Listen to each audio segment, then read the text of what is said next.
Hello everyone, Dan here from the Next Issue Podcast. On today's video, I'll be doing a review for Batman 138. This is written by Chip Zdarsky with art by Jorge Jimenez, colors by Tommy Murray, letters by Clayton Cowell. In this issue, Batman Catwoman, the Gotham War, Part 4. Batman is on the ropes as the Gotham War heats up following a shocking betrayal. It's father versus son, teacher versus student in the knockout fourth chapter of this brutal war. But who is really pulling the strings in this explosive event? Thousands of years have led to this moment. So if you've been keeping up, you already kind of know where this is going, or like what the synopsis means by who's pulling the strings. So if you're not caught up, you may see some a little bit of spoilers in the preview art, but let's talk about the issue before we take a look at any art. And I'll give you plenty of warning before the art comes on the screen. So this book has been a lot of fun. This whole crossover event has been a lot of fun. The tie-ins, the main books from Batman and Catwoman series, and of course the creative team behind it. Just Chip Zdarsky, Tini Howard are telling a really fun, compelling story. I can never complain about Jorge Jimenez art, and just seeing more of it here in this issue, I am amazed at what he can do. As far as the story goes, this issue was pretty powerful. I think, as you can see from the cover, there's a big confrontation. But also, I think Batman is crossing some lines that maybe he wouldn't, were he not under the influence of this Surinor Batman. I think Bruce thought he had everything under control. Obviously, we've seen over the past few issues that he doesn't. His mind is unraveling, and now there's like you know this threat is taking advantage of that. So here comes some preview art. So if you're not caught up with the event, you may get a little bit of spoilers. So as you can see here, we get a little bit of a glimpse as to Vandal Savage. I think Chip Zdarsky does a little bit of work to maybe rework or retell or retcon kind of what the comet was that gave Savage his immortality and the Lazarus pits and everything, how that works. There's a very uneasy alliance, as you can see here, with Rage and Vandal Savage that we kind of there's two storylines going on, right? We are getting caught up with what Vandal Savage is doing, what his motivations are. In the meanwhile, we see how Batman is dealing with the Bat family. So as you can see here, Jason was the most outward against him, and I feel like Batman knows that, so he's kind of taking care of that first in a really messed up way. And of course, Bruce rationalizes a lot of this stuff by thinking it was for the best. So here comes Nightwing finally ready to step up, ready to kind of disable Bruce and really take down his defenses. So this is a really fun issue. It really tells you a lot about the motivations of everything that's going on, and it dives deeper into what's going on in Bruce's head. This is a very Batman centric chapter of the Gotham War. I think they're doing a really fine job balancing how we follow the story from both the point of view of Bruce and Catwoman.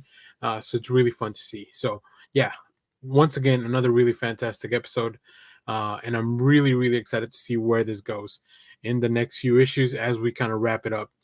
So if you have read this, let me know what you thought about it down in the comments.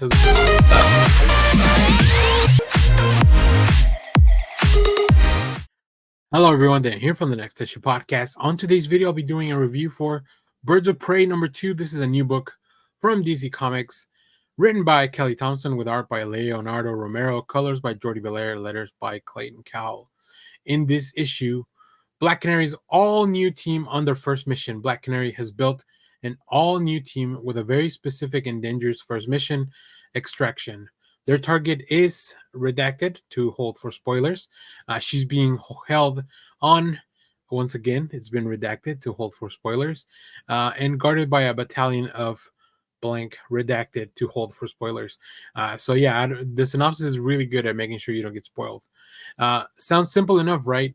Well, when they are explaining it, it's probably a terrible mission. And before it can even be launched, the birds have to gather a few mysterious supply and see some old familiar faces that they may end up punching. Yeah, once again, as I mentioned in my first issue review, I love this big heist that we're planning. I love getting the team together, but just because the team together doesn't mean that they're gonna work out fine. Now, some of the preview art that I will show will have a little bit of spoilers to fill in the blank of that synopsis. So if you haven't read the first issue, just know that this is a very good second issue continuing that story. So make sure to stick around if you want to know more when I go into the art, because Leonardo Romero and Jordi Belair are doing such a fantastic job. Leonardo Romero has this way of doing the art that it feels kind of like a very nice classic comic book style. But also when it comes to the fights, there's just some really cool stuff that happens, really cool choreographies. I think all the character designs and redesigns, our group gets they get to go into some really interesting places in the second issue. We also get to see them kind of like have a new stealth suit, because it, of course, if you're infiltrating, a place, you need to be more stealthy than what you normally would wear out in the color. So yeah, it's really cool stuff. So great work by Bo Romero and Belair in this stuff. So we're gonna pull up some preview art. So if you don't want to get spoiled with for issue one, of course, spoiler for issue one. Please make sure to look away now. But as you see here, we get a flashback to Black Canary and her sister Sin. Now, I'm not very familiar with their relationship. I didn't even know before this series. I didn't really even know that Black Canary had a sister, or what the deal was with her being trained and raised by the League of Assassins. Maybe on some level, I knew that.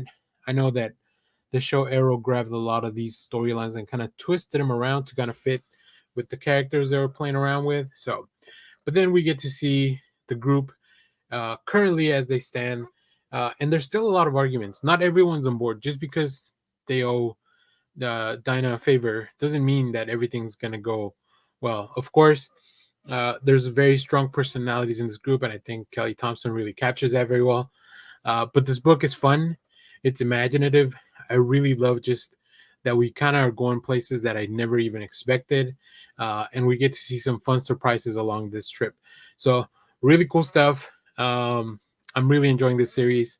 I have loved other Birds of Prey's runs before, but this one's completely different, completely new roster, and I just think Kelly Thompson is just giving us a really fun story. So highly recommend you check this out. If you haven't started on this series, go back, pick it up, make sure to read it, because you're not going to want to miss out on what's going to happen on the next issue. I can tell you things are about to get real big, real dangerous for this group. So if you have read this, let me know what you thought about it down in the comments.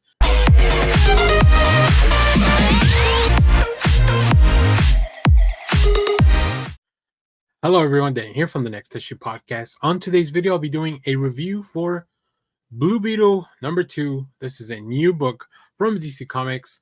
Let's take a look at the creative team. Now, all the preview art I have is actually from the Spanish version of the of the issue. But as you can see, the title is The Scarab War. So this is part 2 of that, written by John Trujillo with art by Adrian Gutierrez, Will Quintana on colors, letters by Lucas Gattoni. In this issue, face to face with the blood scarab, someone is out there hunting beetles, and after the attack on Ted Cord lands him in the hospital, Jaime is on high alert and ready to fight. But will he be ready when he comes face to face with this blood scarab? First of all, I want to go back to the cover real quick. The design of the blood scarab, and just even like this cape, even this look from behind, it looks amazing. You'll also get to see a really cool variant cover at the end of the video, so stay tuned for that. My goodness, what a fun way to introduce this. Of course, there's really high stakes, very emotional stuff, because Ted Cord, I feel like Ted Cord is one of those characters that even if he's not your favorite, like you're still pretty like rooting for. Like he's a very likable character, and I think also the characters within the world of DC are also very fond of Ted Cord. Like he just feels like he's one of the he's one of the good guys. So that definitely comes across here. So let's take a look at some of the preview art here. We get to see first of all Ted Cord. Luckily, I thought he was dead after last issue. Like really, I thought that was going to happen. As you can, then as I mentioned, this is the Spanish version of but the book is both available in English and Spanish. So yeah, you can see here some of the members of the JLI who are friends of Ted, keeping him company, visiting. I love the way Gutierrez has not only the way he draws the characters in this issue, but just how we see Jaime just engulfed in shadows, where really demonstrates how he's feeling about the whole situation in that first page. Then even when we go outside, and of course, Ice is the one that kind of has to go out and talk to him, because out of this group, you there's really no one better to actually go talk to Jaime to see how he's doing. So they have a very nice conversation, but Jaime feels very guilty about everything, and he's also wondering, where is Ted's sister, and that's kind of where we end up. So the pacing of the issue is very well done. I think I really love how quickly we're moving through some of these things to really get caught up and get into this cool story, right? So we get to see Victoria Court here as well. She's also checking out what happened to Ted. She's got a new assistant, of course, and just yeah, I love the art. This building looks insane. This Estrella Plaza looks so cool. Just I love the color palette that is chosen for this. Yeah, really cool stuff. I really like when Gutierrez has the characters like this that are just the outline where everything else in the background. It just really it gives a nice perspective to the shot. So really cool stuff. And as I mentioned, there's a really just really fun coverage for this issue. I'm really enjoying this. I love how dire the situation feels every time the blood scarab shows up. I want to know more about the motivations of this character and what's going on. Like, can any of the other scarabs even do anything about it? Right? It's not just Jaime now. He's responsible. There's people that he's watching out for. He's also bringing into the team. There are these aliens that are also stuck on Earth. Like they're kind of caught up in the middle of everything. So yeah, just a lot of like pretty high stakes for the people that we're following in this book. So really enjoying this. Josh Trujillo once again really nailing it with this story for Blue Beetle. So if you have read this, let me know what you thought about it down in the comments.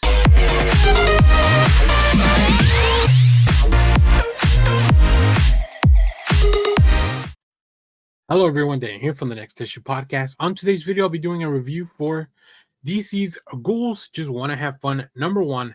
This is a new book from DC Comics.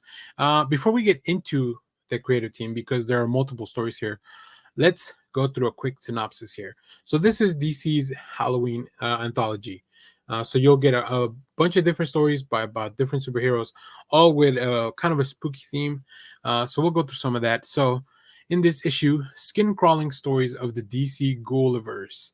Superman imprisoned by an unfriendly ghost, Man-Bat versus a werewolf, Mary Marvel and Dr. Psycho crashing a Halloween frat party, plus the question faces horrific crimes of fashion. That's the story that we actually have the preview art for. So unfortunately, I don't have preview art for everything, but I'll try to talk about some of the stories that I enjoyed the most. And maybe I'll make some follow-up videos once I have public files that I can release out to everyone to go over some of the other stories. But we also have Robot Man wrestling a ghostly glitch, Crush helping Lobo find the perfect costume, Nightwing and Red Hood spending a frightful night in Bloodhaven, and of course, this is co-written by Christopher Sean, who's the voice of Nightwing from the Gotham Knights video game. That was pretty cool. There's also a Green Lantern story here as well. So yeah, the chills will last longer than your candy corn.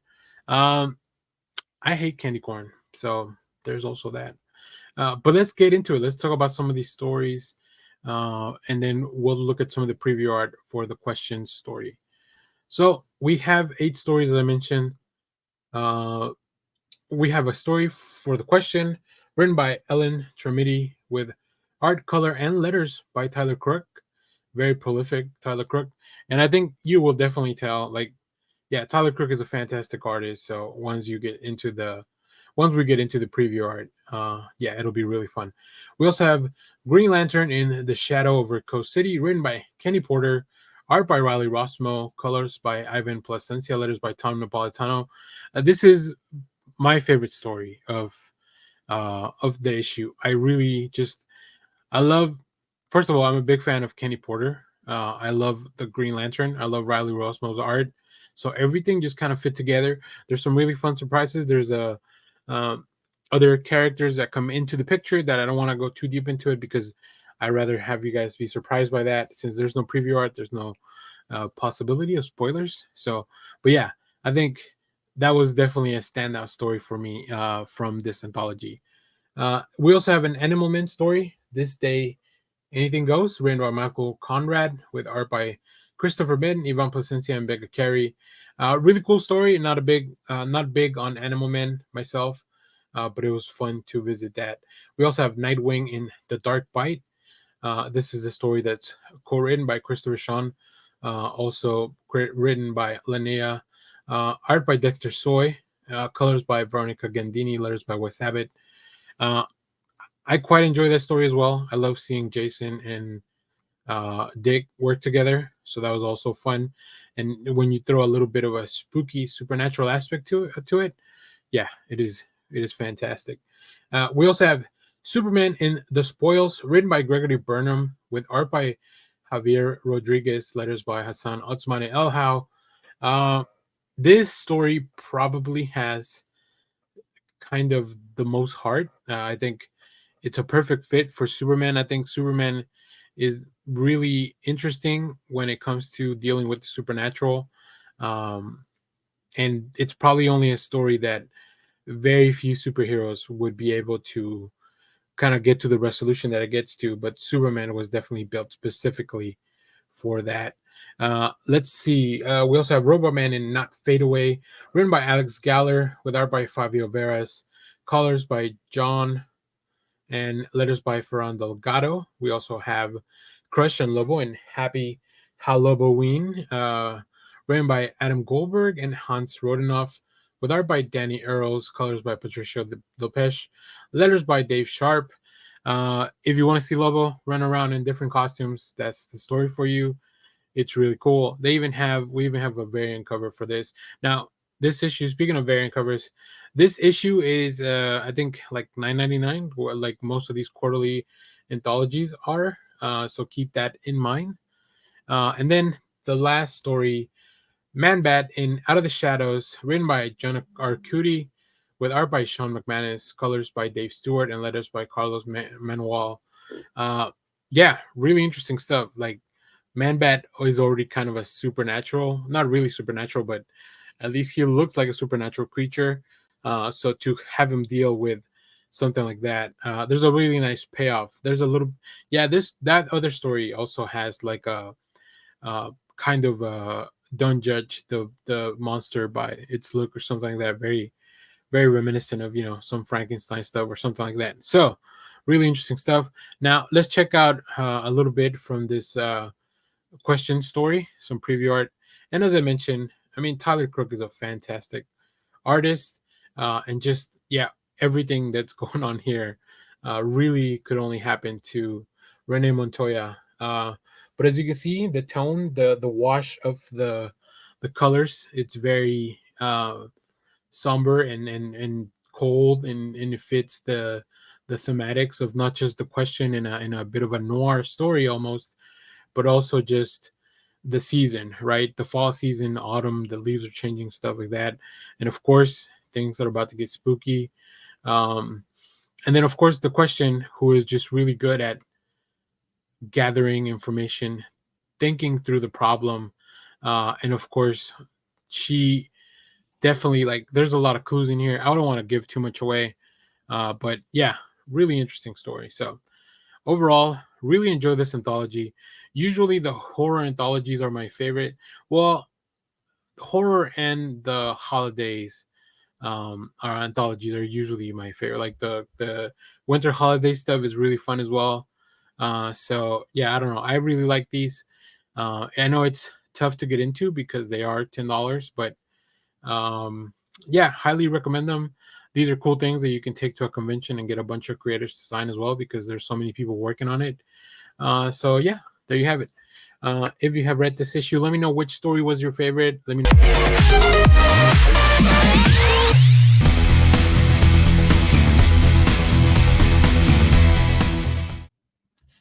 Hello, everyone. Dan here from the Next Issue Podcast. On today's video, I'll be doing a review for Transformers #1. This is a new book from Image Skybound, and I'm very excited to get into it. Let's take a look at the creative team before we get into this book. This book is written and drawn by Daniel Warren Johnson with colors by Mike Spicer, letters by Rose Wooten. All those names and that team should sound familiar. Uh, Pretty much working with Daniel Warren Johnson on some of his other projects like Duo Powerbomb. So let's talk about Transformers. The all-new Transformers era starts here. Superstar creator Daniel Warren Johnson from Duo Powerbomb, Wonder Woman, Dead Earth, alongside with Energon Universe showrunner Robert Kirkman, reimagines Hasbro's robots in disguise for a brand new generation. In this book, Optimus Prime was supposed to have led the Autobots to victory. Instead, the fate of Cybertron is unknown, and his allies have crash landed far from home alongside their enemies, the Decepticons. As these titanic forces renew their war on Earth, one thing is immediately clear: the planet will never be the same. New alliances are struck, battle lines are redrawn, and humanity's only hope for survival is Optimus Prime. Discover the Transformers like you've never seen them before. That is a hell of an understatement. Like you've never seen them before. There are a lot of things about this book that I really, really enjoyed. And I will say, I was very much like following the hype. I'm very excited about the release of this book because I like the Transformers a lot. I'm a big fan of Daniel Warren Johnson and his work. And I just think putting those two things together, especially knowing how excited Daniel Warren Johnson was to work on this stuff, like it is just fantastic. So yeah, Skybound is doing a whole new universe, and it's a great place to start. I think the Transformers comics for a long time suffered from a really high barrier of entry. Um, because they've been going on for so long. So here's a fresh start, and we get to see so many cool things. You can start here. You don't even need to have read any of the Void Rival stuff, although I think that will lend a little bit more of an outlook at the larger Energon universe. But for now, this is the perfect place to start. The book sets up a really interesting tone. I think it's a little bit more grounded as well. As much as you can ground a story like this, it involves a little bit more drama, a little bit more heart than normal, at least from what I've seen or read from Transformers. And that's kind of Daniel Warren Johnson's style. I think he loves not only the cool looking stuff that he's able to draw, but also getting to the core of what these characters are. Not only the Transformers and Decepticons, or Autobots and Decepticons in this case, but also the humans that are involved. So let's talk about the art. The art is magnificent. It's beautiful. It creates such a rich world. So let's take a look at some of the previews here. Um, this first opening page, just kind of doing a bit of a parallel between, you know, our main character's backstory and what he's some of the trauma that he's dealing with, some of the baggage that he comes with, and also just the Transformers crash landing on Earth, showing that really neat parallel. I love that first panel. Like feels very apocalypse now, and I'm sure that's the kind of vibe Warren Johnson was going for. And then just the parallels between this fallen soldier, I'll say for now, I don't want to give too spoilery on anything, and then also Optimus Prime. And then we started a place that I never would have thought. Like, I've never read a Transformers comic, and I was talking to my shop owner about this. I've never read a Transformer comic that started at a bar. And I think that's like I said, this is just Daniel Warren Johnson is so good at very much using the settings and everything around to set the tone and set the mood for the book. We also get to meet some really interesting characters like Spike, who is our main protagonist. He is the kid that we're going to be following along, And as I mentioned, he's pretty much been, you know, some trauma. There's something behind that we learn a little bit as we go.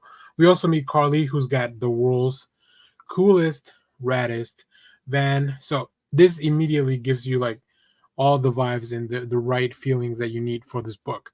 Now let's get moving a little bit further. I want to commend also Mike Spicer on the coloring. I love here seeing on the outside, just not only does Daniel Warren Johnson bring in so much detail to the ship, to the back of the ship. This is the same ship we saw at the opening, but also Wooden's colors just Spicer's colors just changing so much for every mood. Right, the Transformers are big, they're bright. All the all the sequences are very reminiscent of like G1 Transformers, like the color palettes, which is very cool. And things get immediately off to a really rocky start for our protagonist and for the Autobots. So this book just it exceeded all my expectations. I'm going to be talking more about this book. I think I'm going to make a couple more videos, so stay tuned for that during the week. But this is just a straight up review. I think this is just a beautifully put together comic book. Hopefully, you found one at your shop. It is definitely very worth it. You want to get in on this. I was talking to my shop owner, one of the local shop owners, and he said that he ordered so many more Transformers books than he had ever ordered. Like, he was currently down to like almost one or two for a subscriber that he was ordering from the previous run. He ordered 30 for this run, and he feels like he could have sold even more had he had them available. So yeah, I think the hype is real because this is just a quality book that Warren Johnson and the team with Skybound are putting out. I'm very excited for the future of the Energon universe. Also, at the end of the book, you'll see a little bit of previews and announcements for some stuff that's upcoming in the future. I'll probably talk about that in a separate video. And of course, this has a million and gazillion variant covers. So very cool stuff. Very cool stuff. So if you have read this issue, let me know what you thought about it down in the comments.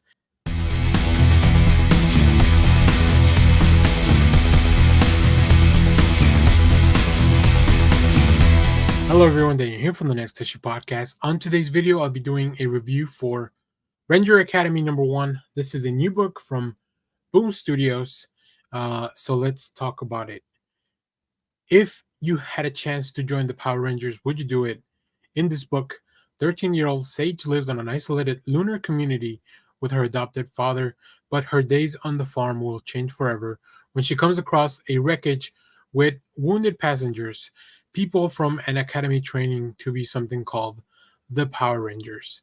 Fresh off their free comic book day preview, acclaimed white author Maria Negrande Mora and superstar artist Joe Young introduce a bold new expansion for the Power Rangers universe. I hope I said both of those names correctly. If not, I apologize. We also have Fabiana Mascola on the book as well. So for the first time, discover the amazing school where the Rangers are trained and find out for yourself which Ranger color you would join. Would you test your might as a Red Ranger, never surrender as a Black Ranger, inspire those around you as a Pink Ranger, show no fear as a Yellow Ranger, or prove that you are the smartest kid on the team as a Blue Ranger? Enroll today. This was kind of an unexpected delight. Really, I was not a I I kind of hop in and out of Power Rangers books. I try to mainly stick to the lineup that I grew up with, like from the original series, right? Those are the kind of stories that I like following through. I know we just had the big anniversary issue where Amy Jo Johnson wrote a story, and I think I want to follow that. But this was just so much fun. I love, first of all, I'm a big fan of the X-Men, and I love anytime they are at the school. So anytime we have a situation with schools, like this is going to be very fun. Sage, I think, has a really interesting backstory.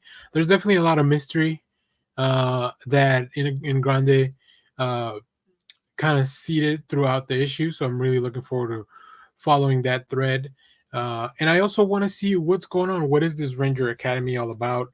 What do you kind of get sorted into each color?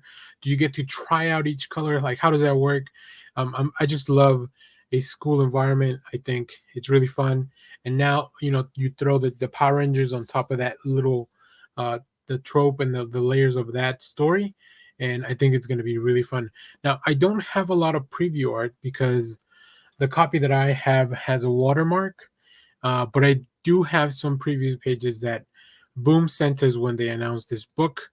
As you can see, big bright colors, very simple character designs, but in a way they are also very unique. I think it's easy to recognize everyone that you're kind of following through the school, and also the design of the school is fantastic. Like, this feels like what you would like. It really feels like Ranger Academy.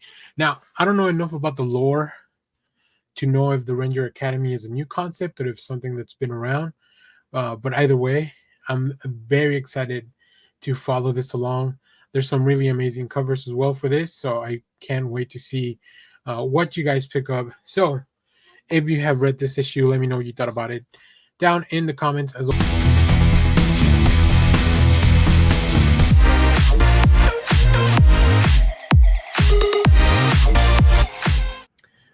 Our friends over at Matt Cave and our dear friend of the show, David Pepos, friend of the channel, we got an advanced copy for The Devil That Wears My Face. This is a new book coming out next week, or I guess this upcoming Wednesday, from Mad Cave Studios. I put this on my pull list. Oh, great. Nice. Awesome. Well, we won't spoil anything for you, Jeff, but we will talk a little bit about it because we got a chance to read the first issue. But let me give you a quick synopsis. The year is 1740, and everyone's favorite year, and the Vatican is in turmoil. High school. Grappling with a profound. That's where the Greatest Generation comes from, right? I think. Grappling with a profound crisis of faith, outcast exorcist Father Franco Vieri is dispatched on a mission of grave importance to rescue a Spanish nobleman from the clutches of a sadistic demon known only as Legion. But when the exorcism goes tragically wrong, Vieri finds himself trapped and learns what the horrors lie ahead when the devil wears his face. Equals parts Face Off and The Exorcist from Ringo Award-winning writer David Pepos and Bram Stoker Award-nominated artist Alex Cormack. Is this harrowing tale of action and body swap intrigue that will leave comic readers on the edge of their seats. This book, man, I like a good exorcism story. And this book definitely checked that box. And I'm also a big fan of David Pepos, like all the stuff he's doing over at Marvel at the moment, and stuff he's done on the before that. But Josh, Clay, I know you guys also read this, so here I'm gonna throw it over to Josh first. What did you think of this book? I liked it. Again, I won't spoil anything, but there is a twist that I should have anticipated, but I didn't. But it's good. You give me a story set in 18th century Catholicism, and I'm there. I'm a sucker for all that shit. So it was good. I thought the art was great. It felt at times almost like a little too modern. And that just may be me with my art historian cap on, but there were just times where I felt like the art didn't always jive with the story. But then you get like awesome stuff where like demons emerge and shit, and that looks amazing. So it's a super minor point, but here's a couple of pages, and this book is very graphic as well. Oh yeah, I really like. I think the coloring, like I really love how dark everything was. You get. This is the last page we'll show as preview, but it's pretty out there. Like they are deep into the shit with this exorcist. So. Yes, I love it. And they really don't prepare the poor main character for what he's walking into. No. Yeah. All right, Clay. What about you? See, I I think all the art synced perfectly with the tone of the book. It's probably just me then. Yeah, it was because I know his writing. I've read, like his Moon Knight and Savage Avengers books. So I was really focused on, is the art going to be in tone with it? And it was, and it's really beautiful. And like the eye effect is something that is just really fucking cool. That was cool. But even like that splash page you showed of the body that had been eaten. Oh shit! Like I really dig this book. Yeah, that page right there. Yep, it's pretty gnarly, but man, definitely, like I said, if I'm a little bit too chicken to go watch the new Exorcist film, but I can read this. Come on, it's a movie. Yeah, it's just a movie. No. Listen, myself and Matt Murdock, we both grew up Catholic, and whether I'm practicing or not, like in the back of my head, there's always like, but what if it's real? What if it went wrong? So, like, if you met a priest that told you the story of an exorcism he performed, like you would believe it was real? If Russell Crowe came in his little moped into my house and told me all about the moped. Yeah, if you haven't, this is tangential to the book, but whatever little Exorcist movie that he did, like there's some moments.